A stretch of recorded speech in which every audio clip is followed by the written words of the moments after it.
22. I think that's kind of important because in the States, this is what a 22-year-old looks like. We get wider with age. I will look different in 10 years. But in Sweden, you guys don't. It's amazing. Like, you're all so thin and so beautiful all the time. And I can't tell the difference. No, you are. I mean, to my American eyes, you are. I'm used to, I don't even want to talk about it, but that's why I came here. But I can't tell the difference between, like, a teenager who smokes a lot and a really fit grandma.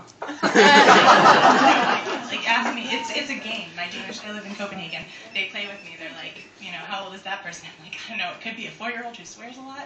Or it could be someone, like, maybe my age who's just really, or I really don't know. But yeah, I have all my notes on my hand, by the way. You can see it. But yeah, it makes dating really awkward that I can't tell everybody's age. But yeah, I don't actually date in Denmark because I've gotten hit on a lot tonight in Sweden, but in Denmark nobody hits on me, so I'm going to assume that this is a cultural difference. And that's also what I tell my American friends. So yeah, I was like, please, I hope that that's true and it's not something personal. But yeah, I have a lot. Oh, but living in Denmark, it is kind of like Sweden is Oz, like in my head. It's like this magical place because you're nicer and you drink less. And you have better soy products. Just kind of like romanticized the entire Swedish experience. But back to dating, because I guess when you're like a lady comic, that's what everyone thinks you're going to talk about, so might as well. Another reason I don't date Scandinavian guys, besides them not hitting on me, is, which is a good reason, and I'm fine with it. You can stay that way, because I'll explain. I'm Jewish, and all y'all are like blonde and blue-eyed, and that's very attractive, but I have been raised on World War II movies. And my mother has trained me not to find that attractive. It looks like the extras in Schindler's List. It's a shame for me and for you. So, yeah, that's awful. But I am Jewish, but like, you know, in the United States, usually Jewish people aren't that Jewish. Like in Europe, they're like really Jewish, but in the United States, it's just something we say to like make ourselves feel better about being neurotic. But the only time I feel like a really observant Jewish person is when I watch gay porn on a Jewish holiday. A little tiny part of me thinks, take that, Hitler. I think we won. I can watch that and be Jewish.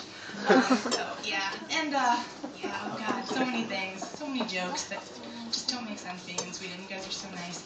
The only thing that kind of seems to translate with all the Scandinavian languages is everybody likes to tell you as an American like how hard they all are. They're like, oh, you know, we have this word, you don't have it in English, so I can't really translate it. Like in Denmark, it's hyggelig or hygge.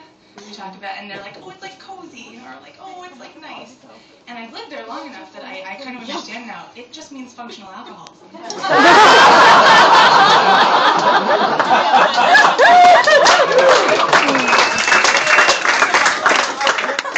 I'm learning, again, this is my first day doing stand-up comedy in Sweden, but I'm learning that you can kind of substitute that, I think, for most of the things in Sweden, Norway, and Denmark that they say I can't possibly understand, or that there possibly isn't in English word. You just slide that in there and everything begins to make sense.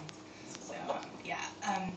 Going back to the nervousness thing, I'm really only nervous because you're all looking at me, and I think that's reasonable. But I'm not irrationally nervous about a lot of things. The only other thing that I'm like very irrationally nervous about is flying, which is a little hard because I'm from the States and I live in Denmark and I travel a lot, and so I'm often on planes. And I don't know where this came from because it seems like everybody else is just completely fine with it. Like you're on a plane and you're thousands of feet up in the air and no one else is peeing themselves. I don't know how that works. But I think that's great. More power to you. I don't want to freak you out or anything, but like you're really high and you will die. And things could go wrong, so it's rough. But I trace this moment to being a little kid on the plane next to my dad. I think we were going to England. It was a big deal. And the stewardess was giving her presentation about safety, and I was paying rapt attention and like taking notes. And I wasn't that scared because it's like, well, clearly there's a procedure, so we'll all be fine. And she's like, you know, in the event of a water landing, and my dad leans over and he's just like, say your prayers. And I'm like, oh, Dad, you're so silly. Like, there's a flotation device under my seat. I'll be fine. We'll all be fine. And he's like, no, they just say that to make you feel better. And I was like 7.